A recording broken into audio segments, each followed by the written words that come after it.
Hello friends, स्वागत है आप सभी का आपके अपने YouTube channel study session with teacher में। तो फ्रेंड्स, आज अपन संस्कृत कक्षा 10 प्रथमः पाठः सूची पर्यावरणम के भाग 1 को शुरू करेंगे। सूची पर्यावरणम नामक पाठ के रचयिता हैं कवि हरिदत्त शर्मा। कौन है? कवि हरिदत्त शर्मा। सूची पर्यावरणम जो टाइटल है, इसका मतलब होता है शुद्ध पर्यावरण। इसका अर्थ क्या होता है? शुद्ध पर्यावरण। हमारा पर्यावरण कैसा हो? शुद्ध हो। इसी के चारों तरफ ही हमारा जो पूरा पाठ है यह हमारे को समझाएगा कि किस तरीके से हमें शुद्ध पर्यावरण को रखना चाहिए और क्यों शुद्ध पर्यावरण को समझने की हमारे को आवश्यकता पड़ी। क्योंकि जब कोई चीज़ अति हो जाती है तभी जाकर हम समझते हैं कि भाई ऐसा क्यों। तो वही चीज़ अपन समझेंगे सूची पर्यावरण नामक पाठ के अंतर्गत। सर्वप्रथम इसके अंतर्गत हमारे को मंगलम दे रखा है। मंगलम का अर्थ होता है जब भी हम किसी भी शुभ चीज़ को शुरू करते हैं तो उसके प्रारंभ में हम मंगल चरण, वेदों में कह रखा है कि अगर किसी भी आप अच्छे काम को शुरू करने जा रहे हैं तो मंगल आरती आपकी आवश्यकता होनी चाहिए। तो यजुर्वेद और ऋग्वेद के अनुसार श्लोक आपके दे रखे हैं, उनका उच्चारण करेंगे। उसके बाद अपन उनका भावार्थ समझने के तत्पश्चात अपन अपने मूल पाठ की ओर अग्रसर होंगे। सर्वप्रथम जो श्लोक दे रखा है वो कुछ इस तरीके से है। मेरे साथ अगर आप चाहें तो उच्चारण कर सकते हैं। सुनिए। ओम तश्च शूर्दैर्वहितं पुरस्ताश्च कर्म उच्चरत् पश्यमेध शरदः शतं जीवेम शरदः शतं शृणुयाम शरदः शतं प्रभ्रवाम शरदः शतं अदिनः स्याम शरदः शतं भूयश्च शरदः शतात्। अर्थात ओम तश्च शूर्दे वहितं पुरुस्ताश्चु कर्म उच्चरत, अर्थात देवों द्वारा निरूपित, देवों द्वारा ये निरूपित यह शुक्ल वर्ण का नेत्र रूप पूर्व दिशा में ऊपर उठ चुका है। ये किसके बारे में बात हो रही है? ये बात हो रही है सूर्य के बारे में। बोल रहे हैं कि देवों द्वारा निरूपित, निरूपित यानी बनाया हुआ यह शुक्ल वर्ण का, यानी शुक्ल वर्ण मतलब होता है ऑरेंज रंग का तपता हुआ रंग, नेत्र रूप, नेत्र रूप यानी नेत्र की तरह दिखने वाला सूर्य पूर्व दिशा में ऊपर की ओर उठ चुका है। आगे लिखा है पश्चिमेद शरदः शतम जीवेम शरदः शतम। पश्चिम, पश्चिम यानी देखना, मतलब हम 100 वर्षों तक देखते रहें। पश्चिम शरदः शतम यानी हम 100 वर्षों तक देखते रहें। शतम मतलब होता है 100। आगे लिख रखा है जीवेम शरदः शतम। जीवेम यानी कि होता है 100 वर्षों तक जीते रहें। आगे लिख रखा है शृणुयाम शरदः शतम। शृणुयाम मतलब होता है 100 वर्षों तक शुद्ध रूप से सुनते रहें, 100 वर्षों तक सुनते रहें। प्रब्रुवाहम शरदः शतम यानी 100 वर्षों तक शुद्ध रूप से बोलते रहें। आगे लिख रखा है अदिनः स्याम शरदः शतम। 100 वर्षों तक स्वावलंबी बने रहे। अधिनाम मतलब क्या होता है? स्वावलंबी बने रहना। स्वावलंबी का मतलब क्या होता है? खुद काम करना, है ना। हम अपना स्वयं, हमारा जो भी काम है वो दूसरे लोग ना करें, स्वयं हम करते रहें। क्या होता है वृद्धावस्था में हमारे जितने भी कार्य, हमारे जो शरीर होता है वो जीर्ण हो जाता है। किसी भी कार्य को करने के लिए हमारे में ताकत या शक्ति नहीं रहती। तो यहाँ पर वेदों में बात कही जा रही है कि अधीना श्याम शरदः शतम, अर्थात 100 वर्षों तक मैं स्वावलंबी बना रहूं, 100 वर्षों तक मैं स्वावलंबी बना रहूं, मुझे किसी की भी आवश्यकता ना पड़े। लास्ट पैराग्राफ, लास्ट पंक्ति कुछ इस तरीके से कि भूयश्च शरदः शतात्, अर्थात और ये सब 100 वर्षों से भी अधिक चलता रहे।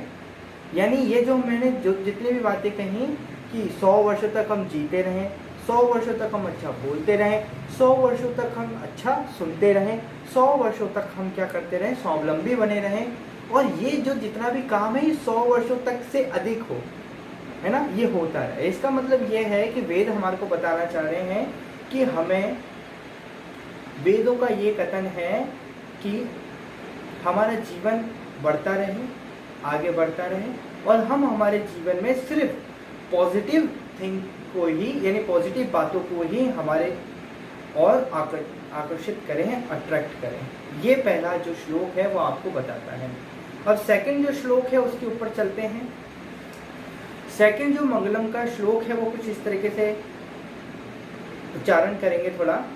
आनो भद्रः कृतवो यन्तु विश्वतो वज्रवधासो अपरितास उत्वेदः देवानो यत सदमिदवृद्धय सन्ना प्रायुवो रक्षितारो दिवे दिवे।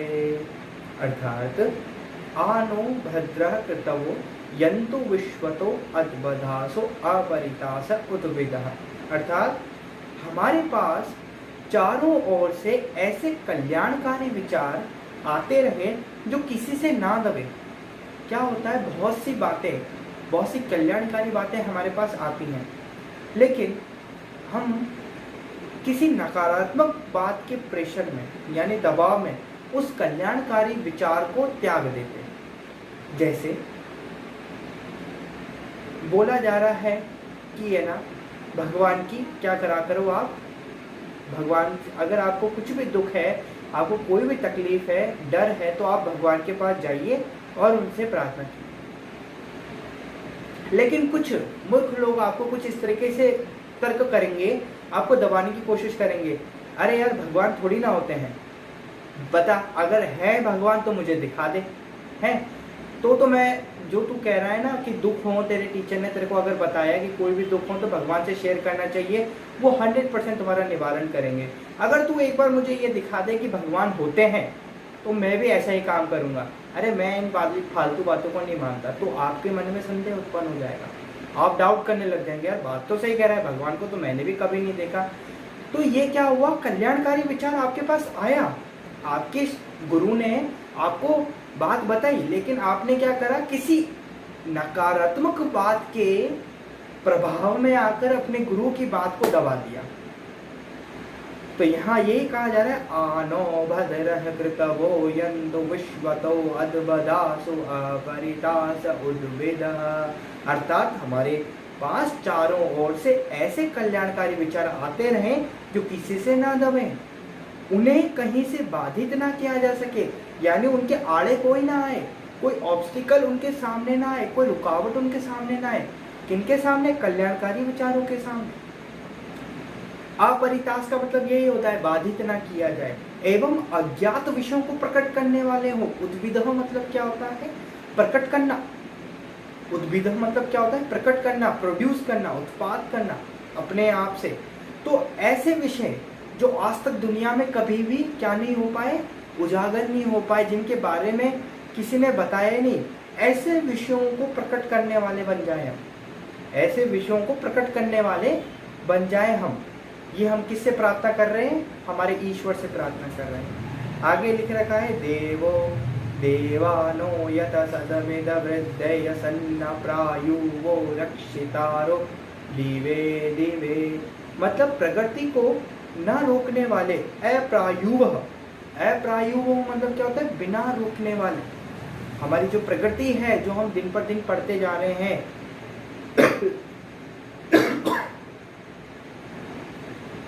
इस प्रगति को हम कभी, हमारे रुके नहीं ये प्रगति। तथा सदैव रक्षा में तत्पर देवगण प्रतिदिन हमारी वृद्धि के लिए तत्पर रहे, और हम जो भी अच्छे काम कर रहे हैं, अगर उसमें हमारे कोई नुकसान होता है या फिर हमारी कोई योजना बना रहे हैं हमारे को नीचा गिराने की, तो देवगण जो हैं वो हमारे रक्षा में प्रतीत हों, यानी हमारी रक्षा करते रहें, ऐसी हमारी प्रार्थना है। किनसे, ईश्वर से, देवता गणों से। ठीक है, आशा करता हूँ आपको समझ में आया होगा। ये हमारे प्रथम पाठ के मंगलम चरण की पंक्तियों का सह अर्थ हमने इसको समझा। अब अपन अपने मूल पाठ की ओर अग्रसर होते हैं और कुछ महत्वपूर्ण जानकारियों के बारे में आज जानेंगे। पाठ परिचय आज अपन जानेंगे कि हम इस पाठ के अंतर्गत क्या अध्ययन करने वाले हैं। संस्कृत कक्षा 10 प्रथमः पाठः शुचि पर्यावरणम शुद्ध पर्यावरण, भाग 1 है। कवि हरिदास शर्मा द्वारा ये रचित है। सबसे पहले पाठ्य पुस्तक में दिए गए पाठ परिचय का अध्ययन अपन करेंगे। लिख रखा है, अयम पाठ है आधुनिक संस्कृत कवे हरिदत्त शर्मणः लसलतिका इति रचना संग्रहात संकलितो अस्ति। अर्थात प्रस्तुत पाठ आधुनिक संस्कृत कवि माने आज के संस्कृत कवि हरिदत्त शर्मा की रचना संग्रह लसलतिका से संकलित है। यानी आधुनिक संस्कृत कवि हैं हरिदत्त शर्मा, इनकी एक रचना है जिसका नाम है लसलतिका, उसमें से ये लिया गया है, मतलब उसमें से ये लिया गया है। अत्र कवि महानगराणाम यंत्राधिक्येन प्रवर्धित प्रदूषण गुणोपरि चिंतित मनः दृश्यते। अर्थात इसमें कवि ने, मतलब अत्र मतलब होता है इसमें, कवि ने महानगरों की यांत्रिक बहुलता से, यांत्रिक मतलब मैकेनिकल है ना, मैकेनिकल यानी कि वाहनों का बढ़ना है ना, तो इसमें कवि ने महानगरों की यांत्रिक बहुलता से बढ़ते प्रदूषण पर चिंता व्यक्त करते हुए कहा है, क्या कहा है कि सह कथयति यद इदम लोह चक्रम शरीरस्य मनश्च शोषकम अस्ति। क्या कहा है कि यह लौह चक्र तन मन का शोषक है। तन मन का, तन यानी कि ये बॉडी, मन यानी अंदर का, शोषक है। शोषक यानी परेशान करने वाला है, जिससे वायुमंडल और भूमंडल दोनों मलिन हो रहे हैं। वायुमंडल माने वायुमंडल अपना ऊपर का, और भूमंडल जहाँ पर अपन रहते हैं, दोनों की दोनों क्या हो रहे हैं, दूषित हो रहे हैं, गंदित हो रहे हैं, गंदे हो रहे हैं। आगे लिख रखा है, अस्मादेव वायुमंडलम मलिनम भवति। इससे क्या हो रहा है, वायुमंडल भी मलिन हो रहा है, गंदा हो रहा है। कवि महानगरीय जीवनात् सुदूरम नदी निर्जरम वृक्ष समूहम लता कुंज पक्षी कुल कलरव कुंजितम वन प्रदेशम प्रति गमनाय अभिलषति। अर्थात कवि महानगरीय जीवन से दूर, यानी जो बड़े बड़े महानगर हैं, जैसे आप अगर उदाहरण ले पाए तो मैं आपको इमेजिन करवाता हूँ मुंबई एक महानगर है। तो आप देख सकते हैं न्यू दिल्ली, नई दिल्ली जो है वो भी एक महानगर की श्रेणी में आता है। तो आप देखिए उनके बारे में, उन स्टेट्स के बारे में, उन महानगरों के बारे में क्या प्रचलित है कि अगर कोई बंदा बिना जो धूम्रपान का सेवन नहीं करता है, अगर वो उस वायुमंडल में रहता है, किस वायुमंडल में, नई दिल्ली के वायुमंडल में अगर रह रहा है और सड़क पे चल रहा है, तो ऐसा माना जाता है कि वो धूम्रपान कर रहा है। वो क्या कर रहा है, धूम्रपान कर रहा है, यानी सिगरेट फूंक रहा है, जबकि वो नहीं फूंकता। ऐसा क्यों बोला जा रहा है, मेडिकल साइंस की रिपोर्ट्स में ऐसा क्यों आ रहा है? क्योंकि नई दिल्ली का जो वातावरण है वो बहुत प्रदूषित हो चुका है ना, बहुत ज़्यादा प्रदूषित हो चुका है। वहाँ पर वाहनों की जो संख्या है वो बहुलता में है, जो फैक्ट्रियाँ हैं वो भी बहुलता में है, और अन्य जो भी डिजिटल होने के कारण बहुत से प्रदूषित कार्यक्रम वहाँ पर आयोजित मतलब हो चुके हैं शुरू। तो इन सब कारणों से ये सारी रिपोर्टें वहाँ से देखने को मिलती हैं। तो कवि कहता है कवि महानगरी जीवन से दूर नदी निर्झर वृक्ष समूह लता कुंजत एवं पक्षियों से गूंजित वन प्रदेशों की ओर चलने की अभिलाषा व्यक्त करता है। वो इस पूरे पाठ में कहता है कि मैं तो इस महानगर के जीवन से दूर जाना चाहता हूँ। दूर कहाँ जाना चाहता हूँ? मैं दूर जाना चाहता हूँ गाँवों में। मैं ऐसे एक देश में जाना चाहता हूँ, मैं एक ऐसे प्रदेश में जाना चाहता हूँ जहाँ पर ठंडी ठंडी हवाएं हो, जहाँ पर जो पक्षी हैं उनकी कलरव की आवाज़ मेरे कानों में पड़ती रहे। यानी कलरव कुंजित शब्द आ रहा है, पक्षी कुल कलरव कुंजितम वन प्रदेशम प्रति गमनाय अभिलषति। अर्थात अभिलषति मतलब अभिलाषा है कि मैं एक ऐसे वन प्रदेश में जाऊं, एक वन प्रदेश में जाऊं जहाँ पर जंगल हो और वहाँ पर इस तरीके की बातें हो, जहाँ पर पक्षी कुंजित कर रहे हैं। तो इस पूरे पाठ का जो पाठ परिचय है वो इसी तरीके से है कि कवि बोलता है कि मैं इस महानगर से दूर जाना चाहता हूँ। क्यों जाना चाहता हूँ? क्योंकि यहाँ पर बहुलता हो चुकी है। बहुलता यानी प्रॉस्पेरिटी हो चुकी है वन वाहनों की, क्योंकि वाहनों की प्रॉस्पेरिटी हो चुकी है, जिसके कारण मन और तन दोनों शोषक हो चुके हैं, मन और तन दोनों शोषक हो चुके हैं। ये बात समझ में आई। तो आज अपन अपने जो पहला श्लोक है उसका थोड़ा अध्ययन कर लेते हैं। आगे वाले आने वाले वीडियोस में अपन एक एक करके इनका अध्ययन करेंगे। पहला जो श्लोक है वो कुछ इस तरीके से है, दुर्वहम मत्र जीवितम जातम प्रकृतिरेव शरणम शुचि पर्यावरणम महानगर मध्य चलदनीशम कालाय से चक्रम मनः शोष्यत तनोर्पेश्य भ्रमति सदा वक्रम दुर्दान्ते दर्शनैर रमुना दुर्दान्ते शनै मुना स्यानेव जनग्रसनम शुचि पर्यावरणम। देखिए,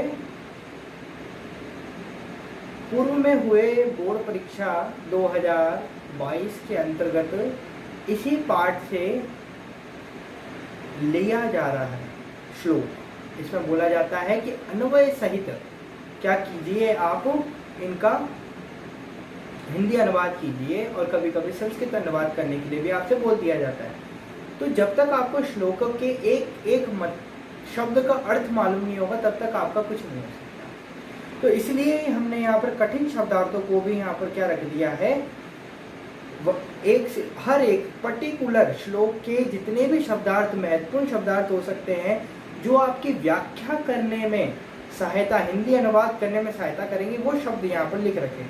जैसे दुर्वहम मत्र जीवितम जातम प्रकृति रेव शरणम, इसमें जीवितम का अर्थ होता है जीवन, दुर्वहम मतलब होता है कठिन, जातम मतलब होता है हो गया, शुचि मतलब होता है पवित्र या शुद्ध, कालाय से चक्रम लोहे का चक्र, अनिशम यानी दिन रात, शोषित सुखाते हुए, तन्हु शरीर, पेश्यत पीसते हुए, वक्रम टेढ़ा, अमुना इससे, दुर्दांत यानी भयानक से, दर्शन यानी दांतों से, जनग्रसनम यानी मानव विनाश।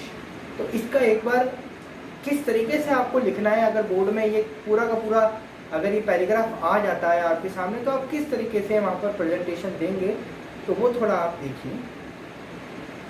सबसे पहले आप अन्वय को लिखेंगे। सबसे पहले आप किसको लिखेंगे, अन्वय को लिखेंगे। तो अन्वय आप कुछ इस तरीके से लिखेंगे जैसे आपको श्लोक अभी जैसे मैं अभी समझाऊंगा आपको, उसके बाद आपको धीरे धीरे समझ में आ जाएगा कि कैसे लिखना है आपको, है ना। तो आपको श्लोक अन्वय आपको पूरा संस्कृत में ही लिखना है ना, इसमें तो दो राय है नहीं। लेकिन संस्कृत में कैसे लिखेंगे, हम कोई बचपन से तो संस्कृत पढ़ते आ नहीं रहे हैं, तो हमारे को यहाँ पर लगानी पड़ेगा दिमाग। दिमाग कैसे लगाना है कि ये जो श्लोक है इसी के ही शब्दों को टेढ़ा मेढ़ा करना है, ठीक है, और फिर आपको बनाना है। जैसे अत्र जीवितम दुर्वहम जातम, अत्र मतलब यहीं से लिया गया है अत्र, देख लीजिए दुर्वहम अत्र दे रखा है ना, तो इसका अगर आप संधि विच्छेद करेंगे तो दुर्वहम अलग हो जाएगा, अत्र अलग हो जाएगा। तो अत्र जीवितम दुर्वहम जातम, अगर आप ध्यान से देखेंगे तो ये तीन ही शब्दों से पहली लाइन बन गई। इसका मतलब होता है यहाँ जीवन दुर्वहम यानी कठिन हो गया है, प्रकृति एव शरणम, प्रकृति की शरण में जाना चाहिए, पर्यावरणम शुचि, पर्यावरण को शुद्ध करना चाहिए, महानगर मध्य, महानगर के मध्य, कालाय से चक्रम अनिशम चलत, कालाय से चक्रम मतलब क्या होता है, पीछे जाइए और देखिए, कालाय से चक्रम मतलब क्या होता है, लोहे का चक्र, लोहे का चक्र, अनिशम चलत, अनिशम मतलब दिन रात चलता है, लोहे के चक्र से यहाँ पर मतलब है वाहनों से, व्हीकल से, कारों से, बाइकों से और तमाम प्रकार के जितने भी वाहन आप अपने चारों तरफ देखते हैं उनसे। मन शोष्य, मन को शोषक करता है, मन को दुख देता है, तनुः पेश्य, तनुः यानी तन को पीसता है, सदा वक्रम भ्रमति, सदा वक्रम भ्रमति, वक्रम मतलब होता है टेढ़ा, और सदा ये टेढ़ा मेढ़ा चलता रहता है और ब्रह्म में पैदा कर देता है। अमुना दुर्दंतई दशनहि जन कृतनम नेव स्यात्, मतलब अमुना, अमुना मतलब आप पीछे देखेंगे तो जानेंगे कि इससे, किससे, कि वाहनों के बढ़ने से, अमुना दुर्दंतई दशने जनग्रसनम नेव स्यात्, मतलब दुर्दंते यानी भयानक से, दशने यानी दांतों से, जनग्रसन यानी मानव का विकास कर रहे हैं। ऐसा लगता है कि ये जो वाहन है, इनके जो दांत हैं, मानव का विनाश कर देंगे। ठीक है, पर्यावरण सूची इत्यादि, पर्यावरण को शुद्ध करना चाहिए। ये तो हो गया अन्वय। अगर आप देखेंगे तो यहाँ पर हमने हमारे को इन शब्दों का अगर अर्थ मालूम होगा तो हम बहुत अच्छे तरीके से इसको घुमा पाएंगे। धीरे धीरे, आज तो फर्स्ट क्लास है, एक एक कर कर अपन क्या करते रहेंगे, सीख जाएंगे। ठीक है, अब अन्वय लिख दिया, उसके बाद आता है प्रसंग। प्रसंग में लिखा हो गया प्रस्तुत पद्यांश हमारी पाठ्य पुस्तक शेमोशी द्वितीय भाग के सूची पर्यावरणम नामक पाठ से लिया गया है। अब इसके अंदर आपने प्रस्तुत पद्यांश जो आपको प्रस्तुत किया गया है, हमारी पाठ्य पुस्तक, हमारी पाठ्य पुस्तक, कौन सी पाठ्य पुस्तक, शेमोशी द्वितीय भाग के कौन से पाठ, सूची पर्यावरण नामक पाठ से लिया गया है। मूलतः यानी कि मेन मोटे तौर पर यह पाठ कवि हरिदत्त शर्मा द्वारा रचित काव्य लस लतिका से संकलित है। मतलब ये जो पाठ है कवि हरिदत्त द्वारा रचित एक काव्य संग्रह है जिसका नाम है लस लतिका, उसमें से संकलित किया गया यानी लिया गया। इस अंश में महानगरों में बढ़ते प्रदूषण पर चिंता व्यक्त करते हुए कवि कहता है, इस अंश में कवि क्या कहता है कि महानगरों में बढ़ता प्रदूषण, जो बढ़ता हुआ प्रदूषण है उस पर चिंता व्यक्त करते हुए कवि कहता है कि, देखिए स्टाइल देखिए आप शैली देखिए किस प्रकार से लिखा जा रहा है प्रसंग को। कहता है कि, फिर हिंदी और अनुवाद की स्टार्टिंग होती है। क्या कहता है कि संसार में जीवन अत्यधिक कठिन हो गया है। संसार जो है, इसमें जीवन जो है अत्यधिक कठिन हो चुका है, लाइफ जो वेरी हार्ड हो चुकी है। अतः प्रकृति की शरण में जाना चाहिए, जो प्रकृति है उसकी शरण में, नेचर की शरण में जाना चाहिए। पर्यावरण शुद्ध बना रहे, पर्यावरण कैसा बना रहे, शुद्ध बना रहे, सूची पर्यावरण, पहली लाइन का अर्थ हो गया। दूसरा आता है महानगर मध्य चल दनीशम कालाय से चक्रम। वैसे मैंने आपको पूरा समझा दिया है, लेकिन हिंदी अनुवाद में आपको वापिस से इसको क्या करना है, लिखना है। महानगरों के मध्य में प्रदूषण रूपी लौह चक्र दिन रात चलता हुआ क्या करता है, मन शोष्यत, मन को सुखाता हुआ, तनुहु पेश्यत, शरीर को पीसता हुआ, भ्रमति सदा वक्रम, सदा टेढ़ा चलता है, इसके भयानक दांतों से, इसके भयानक दांतों से, किसके, प्रदूषण रूपी लौह चक्र। और लौह चक्र क्या है, वाहन। लौह चक्र के दांतों से मानव विनाश नहीं होना चाहिए। वो व्यथा, वो चिंता युक्त कर रहा है, कहीं इनके भयानक दांतों से, जैसे राक्षस के भयानक दांतों से क्या होता है, जो बेचारे छोटे छोटे मानव होते हैं उनका भक्षण किया जाता है, उनको खा लिया जाता है। तो वैसे ही कवि हरिदत्त शर्मा कहते हैं कि कहीं ये प्रदूषण रूपी लौह चक्र के दांतों से मानव का विनाश ना हो जाए, इसलिए वो कहता है सूची पर्यावरणम, अतः पर्यावरण शुद्ध होना चाहिए, अतः पर्यावरण शुद्ध होना चाहिए, पर्यावरण को शुद्ध रखना हमारा कर्तव्य बनता है। ये अपन ने अपना पहला श्लोक जो था प्रथम पाठ का वो कंप्लीट करा। आगे आने वाले सेक्शंस में, आगे आने वाले वीडियो लेक्चर्स में अपन इसी तरीके से सेकंड, थर्ड, फोर्थ तो पूरे पार्ट को अपन कवर करेंगे। अगर वीडियो अच्छा लगा हो तो वीडियो को लाइक करें, चैनल को अवश्य रूप से सब्सक्राइब करें ताकि इसी प्रकार की वीडियो आप तक पहुंच सके। आज के लिए इतना ही, धन्यवाद, गॉड ब्लेस यू।